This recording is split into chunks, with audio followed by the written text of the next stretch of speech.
Hello, good morning everyone. It is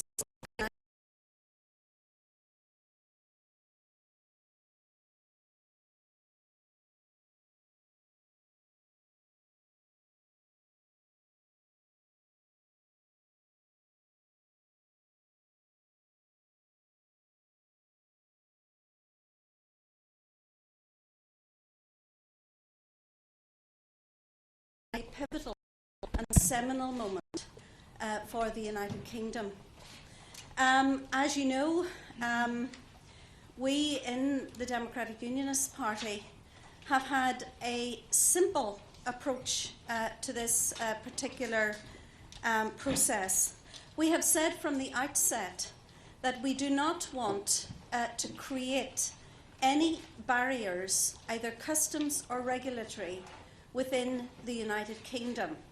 But we do want a sensible Brexit, a Brexit that is good for the Union and good for all of the four constituent parts of the United Kingdom, of course as well as our neighbours in the Irish Republic. So we are here. We have a very wide range of meetings within the commissions. We've just come from a meeting with Michel Barnier. We have meetings with parliamentarians and meetings with representatives of member states. So it's going to be a busy few days, and we hope a profitable few days at this particular very, very important juncture for the United Kingdom. Now I'm going to ask Arlene to maybe make a few comments, and then we're happy to take some questions. I apologise that we're a little bit late. The meeting overran a little bit in the Commission, and it took a little bit longer to get down than we thought. And on top of that, we have further meetings immediately after this. So bear with us, and we'll try to get in as many questions as possible, but we do have to stick to our time schedule. Thank you very much, Diane, and thank you for hosting me here in Brussels. Microphone. Sorry, apologise. Again, thanks for hosting me here in Brussels, Diane. This was a very timely meeting with Michel Barnier. Of course, we're entering a very critical phase in our negotiations to leave the European Union. But also this is, as Diana said, a seminal moment for the union of the four constituent parts of the United Kingdom, and that has to be guarded as far as we're concerned very clearly. From our perspective, we do want to see an agreed outcome between the European Union and the United Kingdom government, and to get a deal that works for everyone, respecting the outcome of the 2016 referendum. And of course, the United Kingdom voted to leave the European Union, and the result must be respected as a whole across the nations, and we're very, very clear about that. It is vital that the European Union, from their perspective, understands the sensitivities surrounding Northern Ireland and the fact that we are going to be the only integral part of the United Kingdom with a land border with the European Union after we leave next year.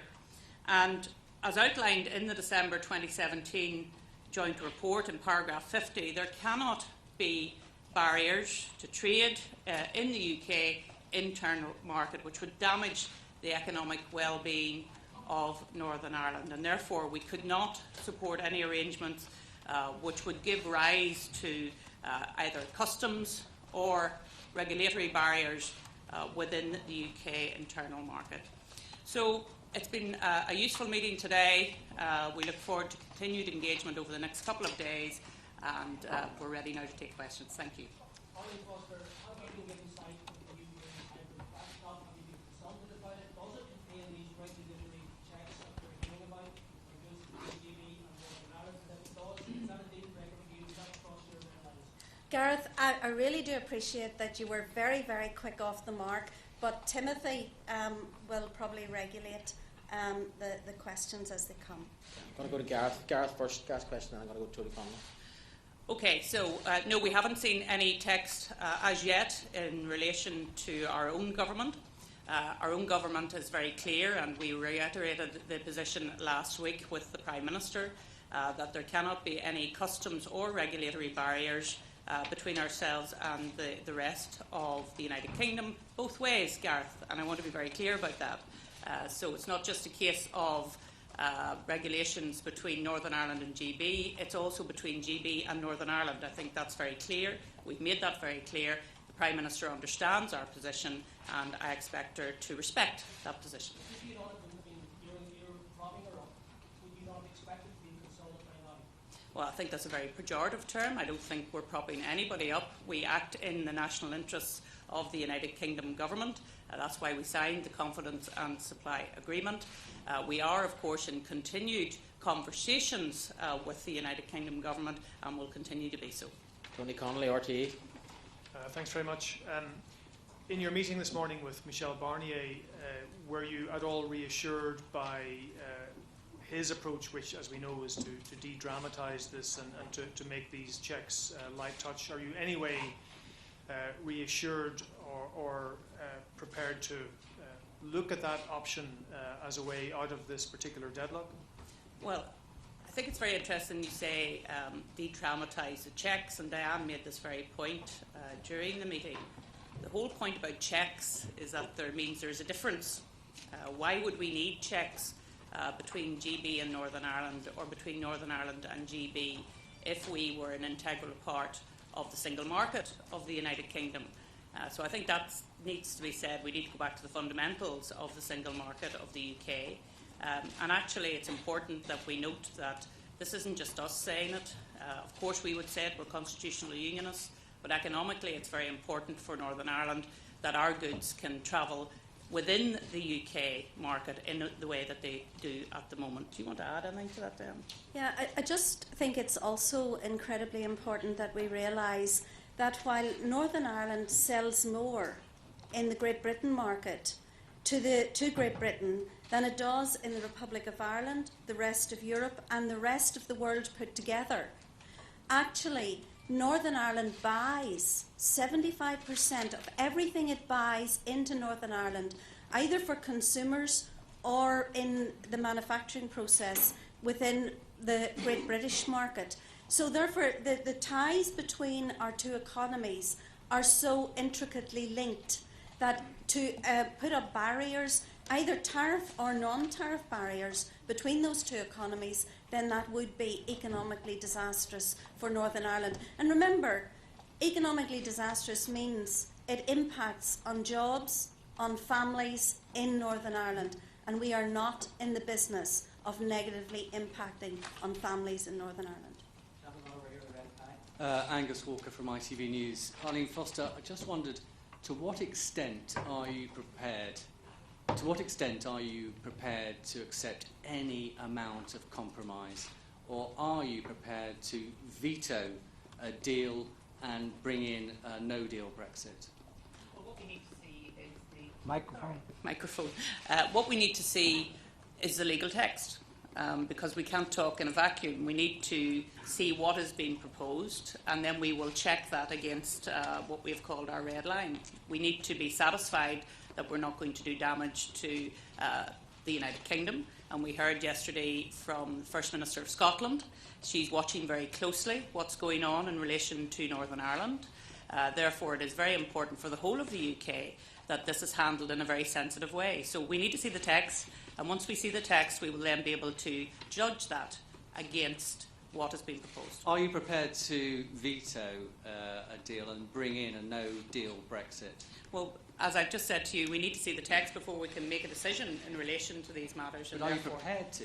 Well, look, we've always said that there's only one red line in these matters, and that's when we are treated differently from the rest of the United Kingdom in terms of customs, in terms of regulatory alignment, and that's to protect not just the constitution of the United Kingdom, but also the economy of Northern Ireland, which of course is vital from where I sit.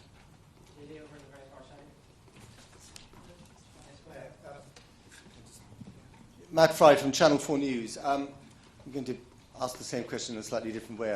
We've only got 6 or 7 days before the crucial summit here in Brussels. All eyes, Arlene Foster, are on you and your preparedness to make some sort of compromise regarding your red lines that could usher in a deal, a historic deal. Are you prepared to see that deal go up in smoke because of your red lines? Well, I don't think I would look at it in that respect. I look at the fact that I'm the leader of the Democratic Unionist Party. The clue's in the title. I am a unionist. I believe in the union of the United Kingdom, all four elements of the United Kingdom. And therefore I need to protect that, not just when we leave the European Union, because of course the day after we leave the European Union we will be aligned in terms of the whole of the UK. But what happens in 5 years, in 10 years, in 20 years?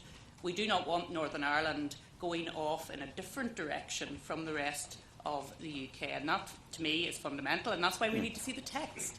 We need to see what is But being isn't that proposed. astonishing? You have not seen a text. Well, You are an integral part of the British government. Well, And you I should have don't been think- seen a text by now. I'm not part of the government. But you are keeping the government afloat. Well, again, that's quite a pejorative use of language. We are I acting. think it's a compliment, actually. We are acting in the national interest, and when the government, who are negotiating around all of these matters, and as they should do, when the government comes forward with the text, then we will assess that, and I would assume that that will come very quickly. So this is a message to Theresa May. Please send us a text right now. Well, can I also just add here that we already know, because Theresa May has said that in terms of the protocol on the backstop for Northern Ireland, that no British Prime Minister could ever agree to this. In fact, Keir Starmer for the Labour Party has said exactly the same.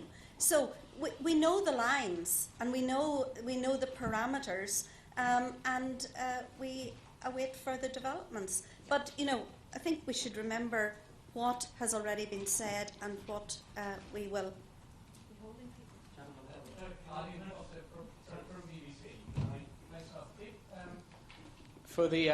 From BBC, if your party does block a deal and doesn't support Theresa May, and she's unable to get a deal through, the consequence will be of no deal, will be a border between Northern Ireland and the Republic. It will be checks.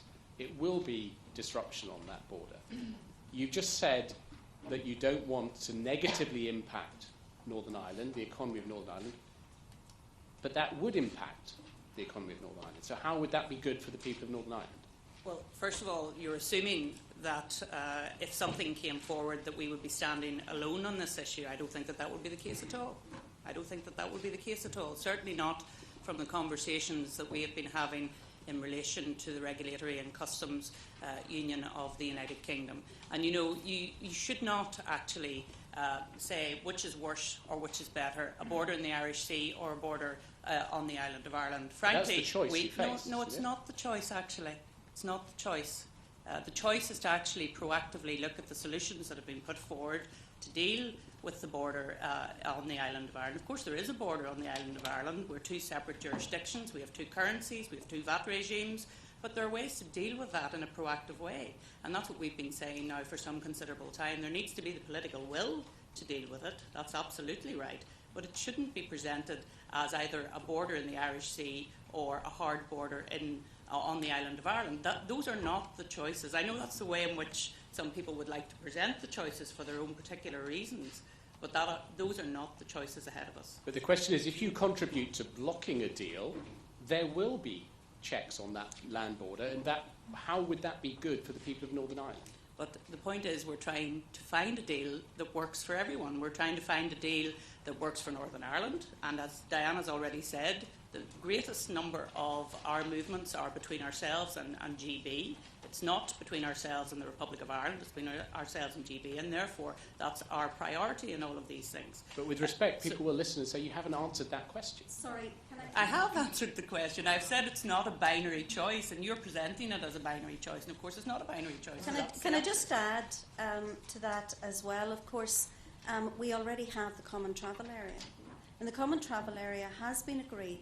So there will be no border for people, for movement, for all of the things that we've grown up used to for the common travel area over many, many years. A bilateral agreement between our two governments which will continue post-Brexit.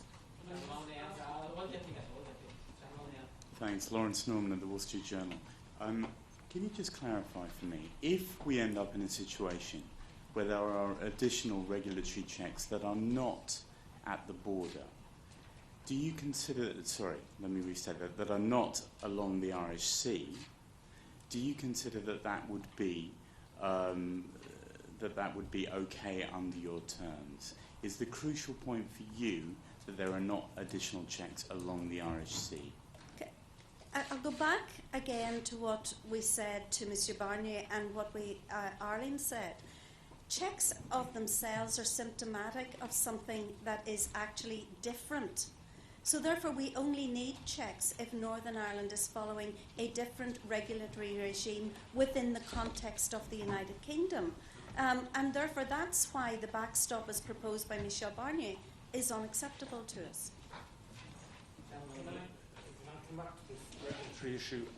Come back to the regulatory issue here. Now, there are already checks on the Irish Sea in terms of veterinary phytosanitary trade. 10% of the trade is covered. So clearly, regulatory checks on animals and food are not an issue of principle for you. But you're turning the regulatory checks issue into a constitutional issue. How do you respond to Mr. Barnier's suggestion that these are simply an extension of what already exists? Right. So I think part of the problem here is that we have a misconception of what actually is checked. I actually went up to the Port of Larne and I went and saw exactly what happens when live animals come into Northern Ireland. Live animals come into Northern Ireland as they would if they were coming from either Scotland or even indeed from Cork. They have to have veterinary certificates. They have to be judged suitable and healthy and fit and etc. to travel. Currently, all that is done in Northern Ireland is that those veterinary certificates are checked, and only 10% of those checks are actual physical inspections. If we followed Monsieur Barnier's advice, my information is that those checks would become 100%, although with a veterinary agreement in a future trade deal, that might be reduced somewhat. But remember, that's checks on live animals. That's the only checks that we currently have. SPS checks are something that's much, much wider. So it is animals, plants, and everything derived therefrom. So that then would mean checks on food. These are protections for Northern Ireland during the PSE crisis that allowed Northern Ireland to run a separate regime from the rest of the UK in order to continue exporting its beef. And you know, that it doesn't have to be seen as an attack on Northern Ireland. We have, and the checks on live animals for veterinary purposes, we are not saying that they should be discontinued, that there's any issue around them at all. What we're saying is that SPS checks, and go and look at the Commission definition of what SPS checks would be, that is checks on animals, plants, and all derived therefrom. So therefore, our beef lasagnas, our yogurts, our milk, we could be in the rather ridiculous position where milk produced in Northern Ireland by Northern Ireland farmers is processed in England, but has to be checked as it comes back as yogurts or protein drinks. That's the disruption that would mean within the United Kingdom's internal market. And I think there's a lot of misinformation around it, and a lot of people haven't actually checked the detail. I'm going to go to the lady behind it, and I'll come to the gentleman on front. So the lady behind. Catherine Fiore, EU reporter.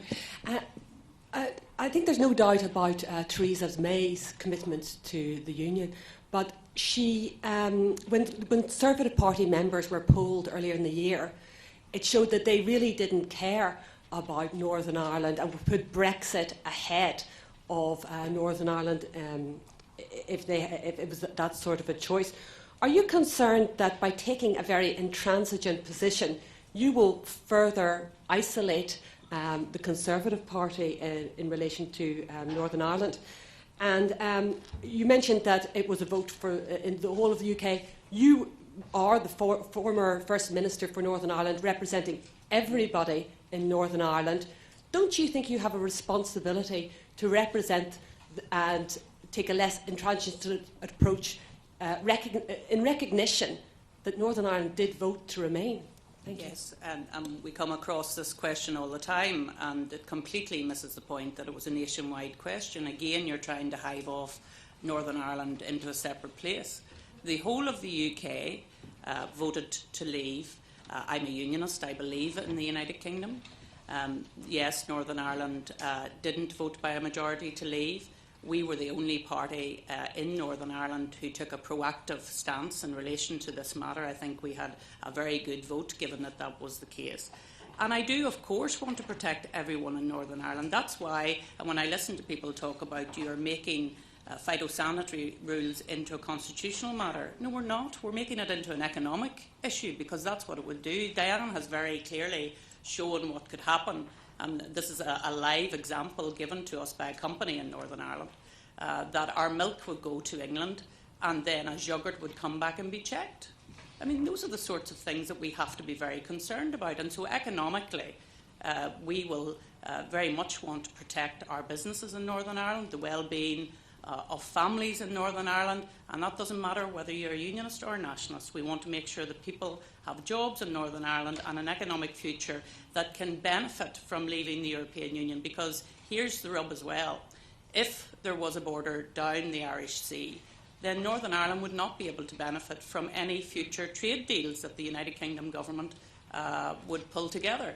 And that's certainly not where I want to be. I want to be part of global UK. I want Northern Ireland to play its part into the future. And I do not want to be diverging away from the single market that matters most to the people of Northern Ireland, and that, of course, is the UK market. Hello, it's James Chris from the Daily Telegraph. Mrs Foster, you described your red lines in this negotiation as blood red. Does that mean you and your supporters are willing to fight and die for them?